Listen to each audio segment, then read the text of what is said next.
ఏడాది హిందీలో super hit అయిన సినిమాలలో జాలీ ఎల్ఎల్బి 2 ఒకటి. అక్షయ్ కుమార్ హీరోగా నటించిన ఈ సినిమా విమర్శకుల ప్రశంసలు అందుకుంది.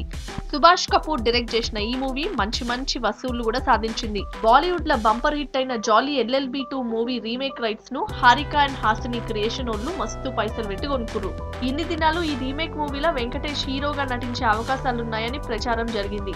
అయితే ఈ మూవీ రీమేక్ లా వెంకీ కాకుండా పవన్ కళ్యాణ్ యాక్ట్ చేసే అవకాశాలు ఎక్కువ ఉన్నాయని ఫిలిం నగర్ వర్గాలు చెప్పుకుంటున్నారు. లవాజ్కల్ మూవీని తెలుగులో తీన్మార్ గా మార్చడంలా కీ రోల్ ప్లే చేసిన త్రివిక్రమ్ ఇప్పుడు జాలీ ఎల్ఎల్బి 2 కు కథ సాకారంతో పాటు మాటలు కూడా రాస్తున్నట్ట. ఈ మూవీని పవన్ ఇమేజ్ కు తగ్గట్టు కొన్ని మార్పులు చేర్పులు చేస్తున్నట్ట. ఈ మూవీని కిషోర్ పార్దసానే డైరెక్ట్ చేసే అవకాశాలున్నాయి.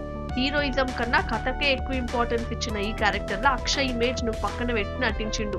అటు తెలుగులో హీరోయిజాన్ని పక్కన పెట్టి కథను నమ్మి సినిమాలు చేయడంలో వెంకటేష్ ముందుంటాడు. నిజానికి ఈ మూవీ పవన్ కంటే వెంకటేష్ కి బాగా సెట్ అవుతుంది. మరి పవన్ కళ్యాణ్ జాలీ ఎల్ఎల్బి 2 కోసం ఇమేజ్ ను పక్కన పెట్టి ఈ సినిమా చేస్తాడా అన్నది చూడాలి. చూసిన పవన్ ఫ్యాన్స్ ఎంతవరకు యాక్సెప్ట్ చేస్తారన్నది చూడాలి.